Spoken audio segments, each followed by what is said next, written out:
नमस्कार दोस्तों। ग्रामीण परिवेश की इस श्रृंखला में मैंने अभी तक कुल 15 वीडियो अपलोड कर दिए हैं, जिसमें मैंने लगभग 40% ग्रामीण परिवेश का सिलेबस समाप्त करवा दिया है। आज से मेरा वीडियो योजनाओं पर आधारित होगा, जिसमें हम प्रमुख योजनाओं का अवलोकन करेंगे। तो आज की इस वीडियो में आपको 3 योजनाओं के बारे में जानने को मिलेगा, जिसमें से एक है हमारा काम के बदले अनाज योजना, दूसरा संपूर्ण ग्रामीण रोजगार योजना एवं तीसरा नरेगा एवं मनरेगा। देखिए, पहले शुरुआत करते हैं काम के बदले अनाज योजना की। तो यह योजना 5वीं पंचवर्षीय योजना यानी कि 1974 से 1978 के दौरान 1977 में शुरू की गई। 5वीं पंचवर्षीय योजना का कार्यकाल हमारा 1974 से 1978 के बीच था। इसी दौरान ये योजना 1977 के दशक में शुरू की गई, 70 के दशक में शुरू की गई। इस योजना में काम यानी कि मजदूरी वगैरह ये सब जितने भी चीज़ें होती हैं उसको यहाँ पे काम से संबोधित किया गया है। तो इस योजना में काम के बदले रुपए नहीं दिए जाएंगे, उसके जगह आपको अनाज दिया जाएगा। ये काम इसलिए किया गया क्योंकि उस वक्त हमारी सबसे प्राइम ज़रूरत 1974-75 के समय प्राइम आवश्यकता हमारी अनाज थी, ना कि रुपए। तो वहाँ पे रुपए के बदले अनाज देने का निर्णय किया गया इस योजना के अंतर्गत। यह कार्यक्रम उन गरीबों के लिए था जो अकुशल श्रमिक होते हैं। देखिए, कुशल श्रमिक, अकुशल श्रमिक। कुशल श्रमिक वो होते हैं जो कि औजारों से, और जिनके पास कुछ स्पेशलाइजेशन होता है वो कुशल श्रमिक होते हैं। वो अपनी कुशलता का इस्तेमाल करके आराम से वेतन आदि मजदूरी कमा सकते हैं। लेकिन जो अकुशल श्रमिक होते हैं उनको ऐसा अपना जीवन यापन करने के लिए पैसों की आवश्यकता होती है। तो उनके लिए यह योजना, मुख्यतः उनके लिए ही यह योजना चलाई गई थी, जिसमें काम के बदले उनको अनाज दिया जाएगा। काम किस प्रकार का किया, जैसे कि बोझा ढो देना, एक सामान को एक स्थान से दूसरे स्थान पर पहुंचा देना, इस तरह के वगैरह वगैरह काम इसमें शामिल किए गए, जो कि अकुशल श्रमिकों के द्वारा किए जा रहे थे। तीसरा पॉइंट है कि इस योजना का उद्देश्य भुखमरी को ख़त्म करना था, क्योंकि मैंने आपको बताया प्राइम ज़रूरत खाद्यान्न पदार्थों की थी। तो खाद्यान्न पदार्थों का सबके पास अवेलेबिलिटी करना ये प्राइम उद्देश्य था, प्राइम ऑब्जेक्टिव था। तो इस ऑब्जेक्टिव को पूरा करने के लिए यह योजना, जिसका नाम था काम के बदले अनाज योजना, प्रारंभ की गई। भारत के प्रधानमंत्री श्री मनमोहन सिंह ने इस योजना को एक नए सिरे से 2004 में आंध्र प्रदेश के रंगारेड्डी से शुरू किया। आंध्र प्रदेश का एक जगह है जिसका नाम है रंगारेड्डी। प्रधानमंत्री मनमोहन सिंह जी ने 2004 में आंध्र प्रदेश के रंगारेड्डी जगह से शुरू किया गया। ये पॉइंट सबसे ज़्यादा महत्वपूर्ण है, क्योंकि इसी पॉइंट से प्रश्न बनेंगे कि किसके कार्यकाल में, तो मनमोहन सिंह। और इस योजना कब शुरू हुई, 2004। कहाँ से, आंध्र प्रदेश में। और किस ज़िले से, तो रंगारेड्डी ज़िले से। इस कार्यक्रम में देश के उन 150 ज़िलों में गरीबों को रोजगार और खाद्य सामग्री मुहैया कराई जाएगी। तो इस कार्यक्रम में देश के 150 ज़िलों में जितने भी पुअर पीपल हैं उनको जो है एम्प्लॉयमेंट यानी कि रोजगार और खाद्य सामग्री यानी कि फूड प्रोडक्ट्स इनको अवेलेबल कराया जाएगा, उनको दिया जाएगा। और वह स्थान जो कि सूखे से प्रभावित, जहाँ पे सूखा पड़ गया है, उन स्थानों पर यहाँ पे ये योजना का क्रियान्वयन किया जाएगा। तो ये थी हमारी काम के बदले अनाज योजना। आई होप आपको समझ में आई होगी। अगली योजना की तरफ बढ़ते हैं। तो अगली योजना का नाम है संपूर्ण ग्रामीण रोजगार योजना, जिसे हम लोग शॉर्ट फॉर्म में कहते हैं SJRY, संपूर्ण ग्रामीण रोजगार योजना। तो यह, इसका डेट याद करें, शुरू हुई थी ये 25 सितंबर 2001 में। इसका काम था रोजगार आश्वासन योजना, यानी कि एक योजना जिसका नाम था रोजगार आश्वासन योजना, एवं जवाहर ग्राम समृद्धि योजना को एक साथ मर्ज करके, इन दोनों को ऐड करके ये योजना का शुरू की गई, जिसका नाम था संपूर्ण ग्रामीण रोजगार योजना। इस योजना का उद्देश्य यह था कि देश के सबसे गरीब जिलों के ग्रामीण, मतलब विलेजर्स जो हैं, तो इसका देश के सबसे गरीब जिलों के जो विलेजर्स हैं, जो ग्रामीण हैं, उनको अधिक से अधिक एम्प्लॉयमेंट देना, रोजगार उपलब्ध कराना, और गांवों से शहरों के लिए लोगों को गांवों से शहरों के लिए लोगों का पलायन को रोक लेना। जो लोग गांव से शहर के लिए एम्प्लॉयमेंट के लिए, रोजगार के लिए जो लोग जाते हैं, क्योंकि गांवों में रोजगार नहीं मिल रहा था इसलिए वो शहरों की तरफ जा रहे थे, तो इनके पलायन को रोकने के लिए यह योजना शुरू की गई, ताकि इस योजना से सबसे गरीब जिले के ग्रामीणों को भी उसी गांव में ही अधिक से अधिक रोजगार की अपॉर्चुनिटी उपलब्ध कराई जाए। तो यह थी हमारी ये संपूर्ण ग्रामीण रोजगार योजना। अगली योजना की तरफ हम बढ़ते हैं, जिसका नाम है नरेगा एवं मनरेगा। ये बहुत इम्पोर्टेंट योजना है और इसको मैं आपको फ्रेश पेज से समझाऊंगा कि ये नरेगा एवं मनरेगा किस प्रकार की योजना, और इसके प्रमुख उद्देश्य को भी मैं यहाँ पे आपके सामने रखूँगा। तो इस योजना को ध्यान से सुनिएगा। देखिए, सबसे पहले याद आती है हमारी नरेगा, एक सेकेंड, हाँ, NAREGA, ये हो गई नारेगा। और दूसरी है हमारी MNREGA, ये है हमारी मनरेगा। सबसे पहले हम बात करते हैं फुल फॉर्म के बारे में।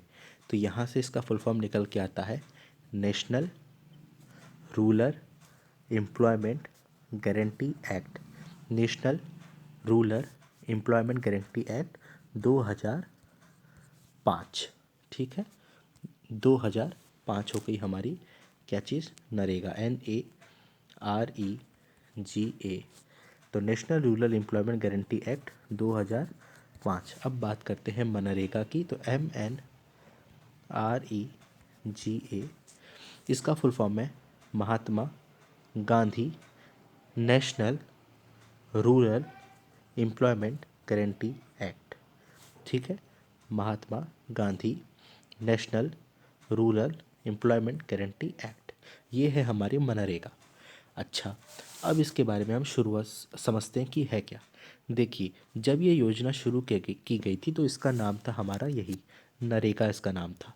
अब ये योजना शुरू कब की गई थी, तो यह योजना 2 फरवरी 2006 से 2 फरवरी 2006 से प्रधानमंत्री मनमोहन सिंह के द्वारा आंध्र प्रदेश के अनंतपुर अनंतपुर ज़िले से शुरू की गई।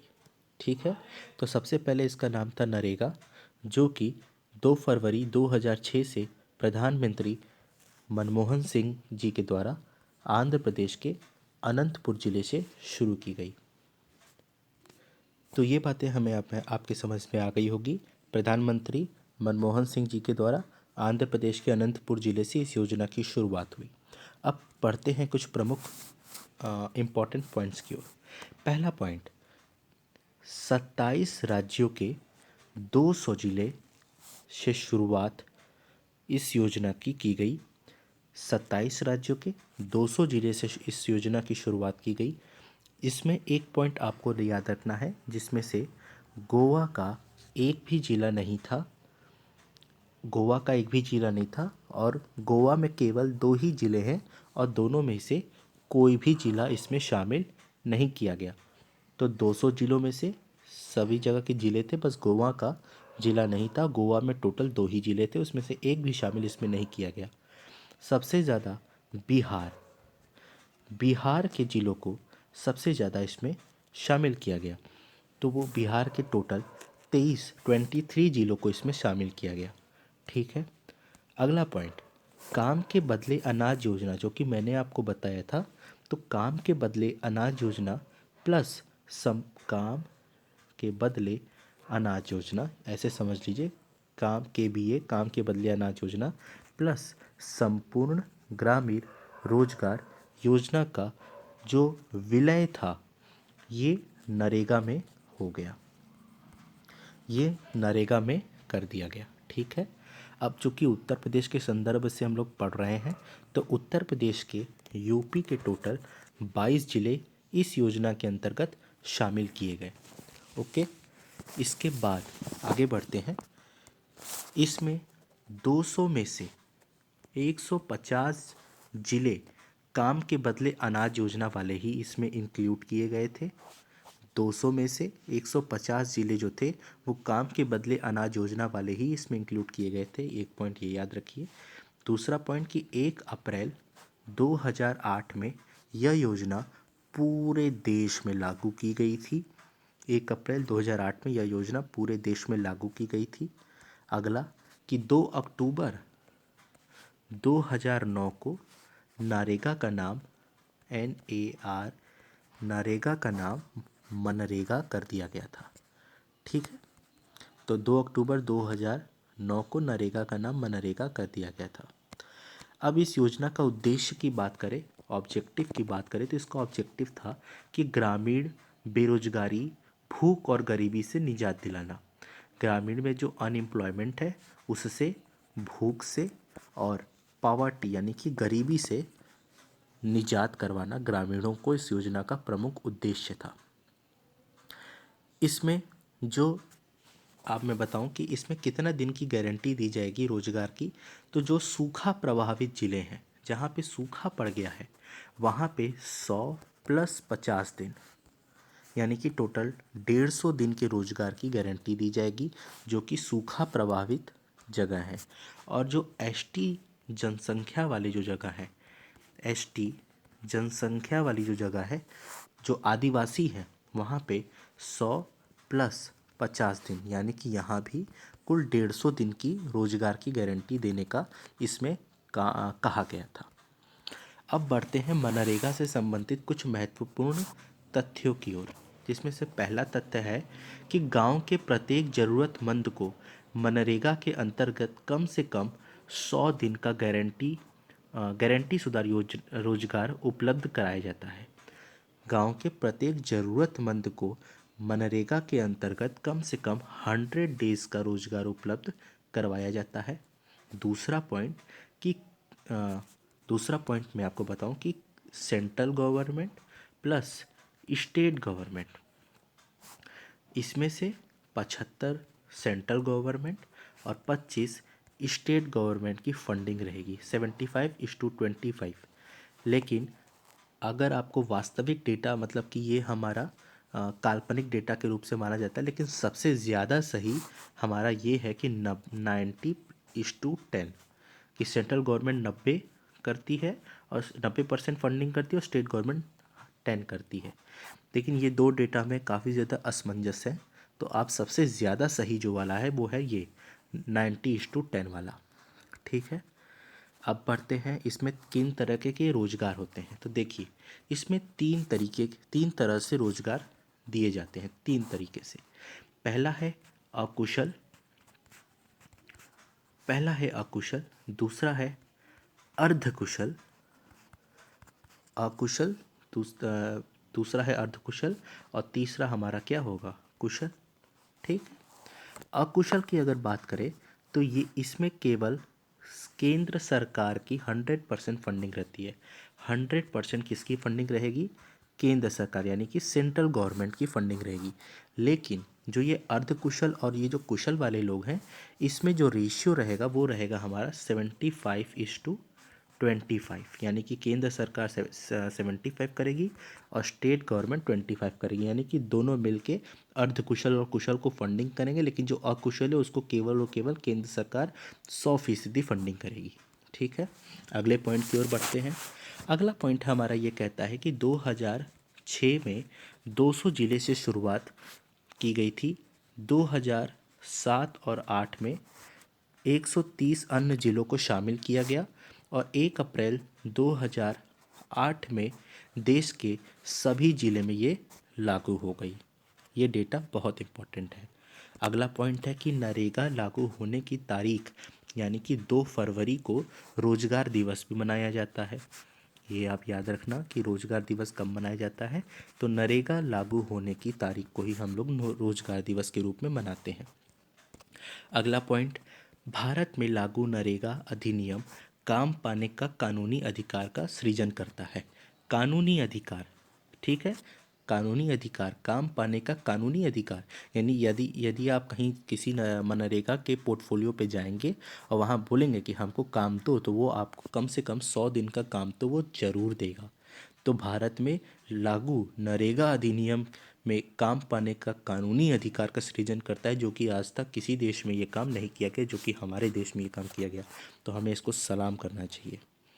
अगला पॉइंट है, रोजगार पैदा करने की योजना के रूप में मनरेगा अंतर्राष्ट्रीय स्तर यानी कि इंटरनेशनल लेवल पर भी यह पहला कानून है, फर्स्ट कानून है ये पूरे पूरे विश्व का, जो रोजगार पैदा करने की योजना के रूप में कार्यरत है। ठीक है। ये भी पूछ सकता है कि कहाँ पे ये पहला है, तो ये भारत का पहला है। अगला पॉइंट है कि मनरेगा योजना, तो मनरेगा योजना का क्रियान्वयन यानी कि अप्लाई करना। मनरेगा योजना का क्रियान्वयन पंचायती राज संस्थाओं या फिर पंचायतों के द्वारा ही अधिकतर ये किया जाता है। केवल और केवल पंचायत के द्वारा ही ये इसका क्रियान्वयन किया जाता है, उन्हीं को इसका अधिकार प्राप्त है। अगला पॉइंट है कि मनरेगा अधिनियम के अनुसार 15 दिन में मजदूरी का भुगतान करना अनिवार्य है। 15 दिन के दिन अंदर अंदर आपको वेजेस आपके प्राप्त हो जाएंगे। और 33% महिलाओं का कार्य में नियोजन होना अनिवार्य है, कि 33% तो आपके लेडीज़ ही काम करेंगी। अगला पॉइंट कि मनरेगा कार्यस्थल पर पेयजल, बच्चों के लेटने और खेलने की व्यवस्था, मरहम पट्टी इत्यादि की सुविधा होना अनिवार्य है। ठीक है। और अगला पॉइंट है कि मनरेगा एक अधिकार आधारित योजना है, इसमें महिला को प्राथमिकता दी जाती है, महिला को इम्पोर्टेंस इस योजना के अंतर्गत दी जाती है। अब बात करते हैं इसके दैनिक मजदूरी की दरों पे। तो 2006 में कम से कम 60 रुपया, 2013 और 14 में कम से कम 132 रुपया, और इस वक्त जो चल रहा है 1 जून 2020 से कम 202 रुपया इसमें दैनिक मजदूरी दर है। सबसे ज़्यादा मजदूरी दर इसमें हरियाणा में है, जो कि है 315 रुपया। और अगर हम यूपी की बात करें तो यूपी में टोटल 204 रुपया हमारी दैनिक मजदूरी दर है। ठीक है। अब देखिए, 1 अप्रैल 2012 को कृषि श्रमिक उपभोक्ता मूल्य सूचकांक के अंतर्गत मनरेगा के एम्प्लॉय को शामिल कर लिया गया था, 1 अप्रैल 2012 को। और 684 जिले और 6,863 ब्लॉक, ठीक है, और 26,200 2839 2,62,839 गांव में यह मनरेगा योजना सक्सेसफुली लागू है। यहाँ पे केवल मनरेगा काम कर रही है। कितनी अच्छी बात है ये। हाल ही में नरेंद्र मोदी हमारे प्रधानमंत्री के द्वारा आत्मनिर्भर भारत के 20 लाख करोड़ के आर्थिक पैकेज में से मनरेगा के लिए फाइनेंशियल ईयर 2020-21 के लिए 1,01,000 करोड़ रुपए का आवंटन किया गया है। 1,01,000 करोड़ रुपए का आवंटन किया गया। ये केवल सैलरी देने में जाता है। सोचिए, केवल सैलरी देने में इतना पैसा जाता है, 1,01,000 करोड़ रुपए, कि नरेंद्र मोदी द्वारा आत्मनिर्भर भारत में 20 लाख करोड़ के पैकेज के इसमें शामिल किया गया था। सोचिए कितनी अच्छी बात है। उसके बाद जो पिछले वित्त वर्ष की तुलना में, ये जो आंकड़ा मैंने आपको बताया, ये पिछले वित्त वर्ष की तुलना में लगभग 40,000 करोड़ रुपए अधिक है। 40,000 करोड़ रुपए ये अधिक है। कुछ पॉइंट और ध्यान में रखिएगा कि मनरेगा में 4 मई 2012 में 30 नए काम जोड़े गए। 30 नए काम इसमें जोड़े गए थे। कब? 4 मई 2012 में 30 new work is added into this योजना। उसका एक आखिरी पॉइंट है कि 26 फरवरी 2014 को सेंट्रल गवर्नमेंट के आदेश के द्वारा आदिवासियों के लिए 150 दिन का रोजगार मनरेगा के अंतर्गत देने की स्वीकृति प्रदान की गई थी।